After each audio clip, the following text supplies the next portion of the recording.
Hello, and welcome back to Not Another Mindset Show. Guys, this is a painful episode for me to have to record. And in fact, it is one of 3 very painful episodes that I am recording this afternoon because I have already recorded them. In fact, one of them I recorded twice. So this will be my 3rd time recording one of these 3 that I am recording this afternoon. We had a mishap.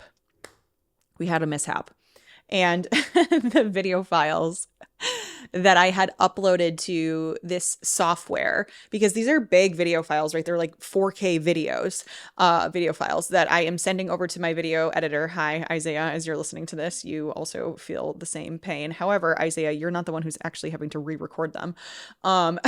I did not realize that the links that are created when so essentially I upload the video to this software. The software spits back a link that I then give to Isaiah, the video editor, and then he uses that link to download to his computer. Like, that's the best way for us to be transferring files. But that link, evidently, I have now learned, expires after 30 days. And Isaiah had not went to grab those original files. So these are episodes that I recorded a month ago. And then that's when we realized that once the link expires, not only can he not download it, but I have also lost the file too. And because it's been a month and these are huge files, I deleted them off my computer being like, okay, we're done here. You know, it's in Isaiah's hands now, but I am re-recording 3 full episodes today in addition to recording 3 new ones. So that's where we're at. You know, I'm just thinking, it's got to be better this time, right? Like, you guys are going to get the best episodes ever. These next 3 episodes, like, they've had practice. How many times can you say that I've like sat down and recorded a practice episode before I did the real thing, right? However, the big thing is that I recorded this for the first time a month ago. So I'm not really sure how much that practice is actually going to stick around. But anyway, we've got motivation, we've got discipline. So we are still showing up and we are talking about motivation and discipline again. Here we are. So this conversation is a fun one, though. I will say, listen, everything that I talk about on this podcast is fun, okay?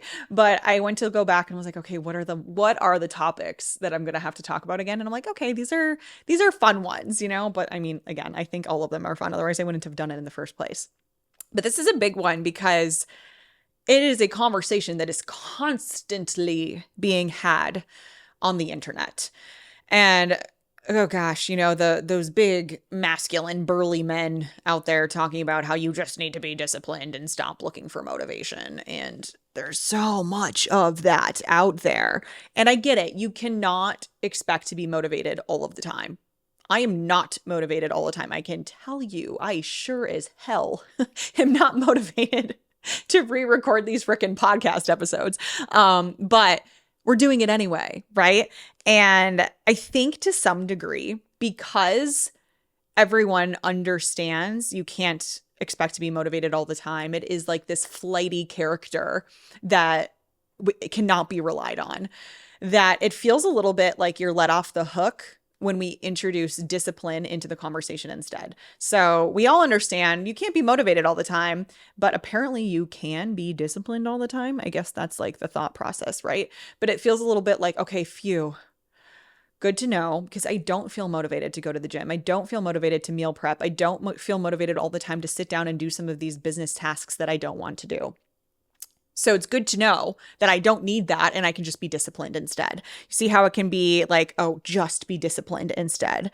But here's the problem. Let's say you go this route. But then what happens when you skip a workout? You didn't hit your macros. You failed to complete those business tasks for the day. Now we know it's not a motivation issue because we already went there. You know, we said I'm not motivated. I already know that. So I'm just going to be disciplined instead. But then you still don't end up doing the things that you were supposed to be doing. So now it's not a motivation issue. It's a discipline issue. And who is in charge of how disciplined you are? You. and only you. So we went from, okay, can't really rely on motivation. It comes and goes, whatever, but I can be a disciplined person. But then when you fail to do the things underneath this guise of discipline, now it falls all on you. And it's a you thing. It's not a motivation thing. It's a you thing because you were not a disciplined enough person. It's not that you didn't have motivation. It's that you couldn't be disciplined. So it's a have versus a be conversation. And once we start talking personal characteristics, are you a disciplined type of person? We get into some dicey territory, and that dicey territory is fixed mindset territory. So it's no longer whether or not you have motivation, it's are you a disciplined person or not? And that is tough because who you are as a person can feel pretty fixed and unchangeable. It's either like a you got it or you don't got it type of situation, right? And of course, this can vary from person to person. You may be thinking like these concepts of motivation and discipline maybe are more the same. Or you may think, no, you can change your discipline just as much as you can change your motivation or vice versa. But I would really like you to think about this for yourself. How much can you change your motivation? How much can you change your discipline? And how much can people change in general? Because there is a difference. And we've noticed this in the mindset research. It's really interesting, just like finding in conversation in general, that when you ask someone like, can you change your level of motivation? Can people change their level of motivation in general? And people might say, yeah, like I think so. But then when you go to that same person and say, can you as a person, like yourself, can you change your level of motivation? Then their answer often changes. And we notice that in the mindset research that when we're asking questions about like changeable nature of certain traits, that people will respond differently when we're asking about just, is this trait changeable in general versus like, do you actually think you can change this about yourself? Really, really interesting, right? So when I ask these questions, I really want you to think about, can you change discipline and motivation in general? And also, is that something that you actually think that you are capable of changing or not? And notice how that might be a different response, or maybe it's not. You know, this is where it's different. So, something I want you to consider too when we're talking about motivation is that you actually are motivated all of the time. Like I'm no more of this nonsense that you're sometimes not motivated. Like I understand in the context that like, oh, I'm not always motivated to go to the gym. No, but you're still motivated to do something. It's just you're not motivated to go to the gym. You're motivated to watch that next episode on Netflix. You're motivated to keep talking to your friend on the phone and catching up rather than like saying, oh, I gotta go, gotta get to the gym. You're motivated to go get margaritas with your girlfriends. You're not necessarily super motivated to spend a couple hours on your Sunday meal prepping. There's always motivation present. So I think that is like, can be a really interesting reframe to consider that you are actually motivated all of the time. And it's not a matter of being more or less motivated or gaining more motivation. It's actually just redirecting that motivation, taking that energy and trying to place it elsewhere. So it's there. It's there. You are a very motivated individual all of the time. Even when it comes down to, I mean, we could argue that you're motivated to eat when you're hungry, right? So like motivation's always there. It's just, is it actually helping you pursue the things that you want in your life is the real question. And that brings me to a conversation too about just different types of motivation. And Isaiah, I'll have you put up the spectrum that I'm about to talk about on the screen for everyone who is watching on YouTube. So you can see it. All of my visual learners out there, if you're listening and you're driving or you're working out or getting your cardio done, you're out for a walk with your dog. I'm sorry if you're listening to this on podcast and I can't give you the visual, but you can try to picture it, right? So motivation really falls on a spectrum. And we have a spectrum from A motivation, like literally put in like the letter A in front of motivation. This is what it's called in the research. Okay. Like I can't help it. It's a weird word. You could just say lack of motivation, but we say A motivation in research land. So this is just like zero desire to obtain a goal whatsoever. So zero motivation. So that is on one side of the spectrum. On the other side of the spectrum, we have intrinsic motivation, which is really wanting to set goals and participate in behaviors based on personally fulfilling factors. So if you are intrinsically motivated, like the most pure form of intrinsic motivation is literally doing something just because you enjoy it, like you personally enjoy it. So that's the spectrum that we're looking at. And as we move from A motivation to intrinsic motivation on this spectrum, we gain more self-determination and we gain more autonomous types of motivation. So this is all stemming from something called self-determination theory. And it's this idea that the more autonomous you are in your goal pursuits, the more autonomous motivation you're operating from, the more likely you are to keep up with it because it's coming from this place, this internal place, like intrinsic motivation, and it's self-determined. It's determined by you, not by external factors. So, and the more we have that, the more self-determination, the more autonomy, the more intrinsic motivation, the better. So this is like becomes a conversation of why are we trying so hard to just have more motivation when the reality is maybe we just need to work on honing that motivation into a certain type or uncovering a certain type, and that certain type being more intrinsic or just more self-determined type of motivation. And so on the spectrum too, and for those of you watching on YouTube, you can see that there's multiple types of motivation that we're talking about here. When we move from a motivation to the next step in the spectrum, that is extrinsic motivation. And this is working towards goals due to external forces. So if you're doing something literally for the sake of someone else, something else, that is what extrinsic motivation is. Like you're doing it, you're going to the gym because your husband's going to the gym. And that's it. It's just to make him happy, right? And then from extrinsic, we have something next called, this is where it's going to get a little like wordy. So hang in there with me. Okay. And I'm more or less just trying to prove the point that there's multiple types of motivation. It's called introjected extrinsic motivation. And this is the idea that you're setting a goal based on internal reasons that are placed there by someone else. So if you are trying to lose weight because you want to impress someone, so it's like an internal force in a way. It's like, oh, I'm doing this because I want to look good for someone else. That is introjected extrinsic. So it's a little bit more self-determined than extrinsic, purely extrinsic motivation, but still not that great, right? Next, we move into something called identified regulation. And this is working towards a goal and identifying goal-related behaviors based on personal values. So if you value your health and that's what's getting you to the gym, then that is identified regulation.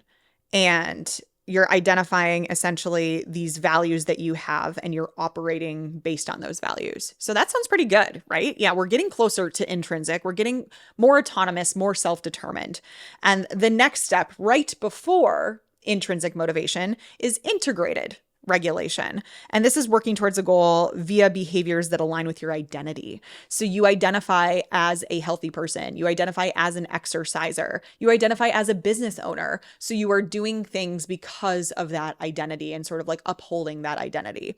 So you can see once we start talking about values and identity, then we're getting really close. We're getting really close to this really personally fulfilling intrinsic motivation, which again is really like the best kind of motivation. But there's a few other kinds that are really good too and are kind of like working our way towards that intrinsic motivation. So really what we're trying to do is just uncover motivation, have motivation that are in these sort of like latter places on the spectrum of motivation. So identified regulation, integrated regulation, and intrinsic motivation, things that are related to identity, values, and enjoyment. Like that's really what we're trying to look for. So rather than having this conversation really just be centered around having more or less motivation. I really don't even know how helpful that is. I really think we should be talking about different types. This is why we teach it the way we teach it inside the health mindset coaching certification for coaches. So coaches can learn these different types of motivation and see where their clients might be falling on that spectrum and how to help them move closer to more intrinsic motivation, because we know based on tons and tons and tons of research that the more intrinsic motivation you have to do something, the more likely you are to stick with it and actually see long-term results from it. So what's interesting too is I truly believe this is where like the discipline conversation comes back into the picture, that once you uncover and build more intrinsic motivation, you might be surprised just how disciplined you become, right?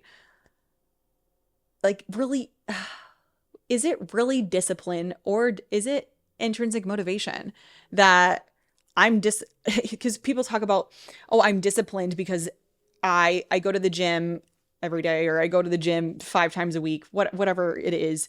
I've been doing this consistently for years because it's just part of who I am. And I'm like disciplined. And I'm like, no, that doesn't sound like discipline. Actually, that sounds like identified regulation.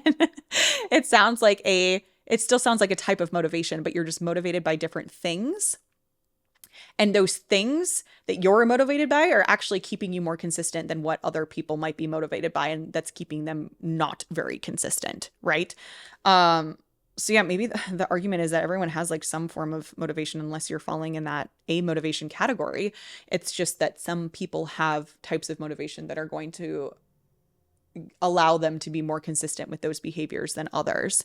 So there's actually some research that supports this as well, that more autonomous motivation, so again, that like latter half of the spectrum that I was talking about, actually leads to more self-discipline.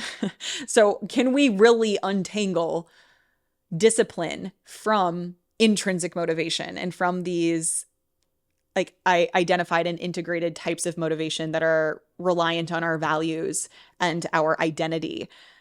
Or is that really just what discipline is? I'm really just asking you guys. I want you to think about this. This is where I sometimes wish I had someone to sit down and have a conversation with, because I'm like, you may be answering this in your car when you're out for a walk, and I don't know the answers that you're giving me. But just like something to continue to think about. And I do want to leave you with a reframe, if you will, that not being motivated isn't necessarily bad. And not feeling like, oh, I'm not like super stoked to go to the gym today doesn't mean that there's something wrong with you, that like you're screwed, that you're not going to be able to achieve your health and fitness goals because you're not staying motivated. That because we have this like perspective that like lack of motivation is bad and we need to make ourselves more motivated. We need to fix this, right? But the reality is there's going to be a flux and flow of that always, always. So rather than placing so much emphasis on motivation in general, maybe also ask yourself or think about this for your clients. Why do you even think that motivation is required to take action in the first place? Because my argument is that it's really not. We're like seeking motivation and we're seeking to feel a certain type of way before we do something, when the reality is you can just do that something and then watch how doing that thing actually makes you feel better. So rather than waiting to feel better to do the thing, if you just do the thing, doing the thing is going to be the thing that makes you feel better. And then from there, you just have this beautiful snowball effect of, wow, I just did that thing and it makes me feel better. So you're going to be more likely to want to do it again. And there's actually a term for this. It's called behavioral activation.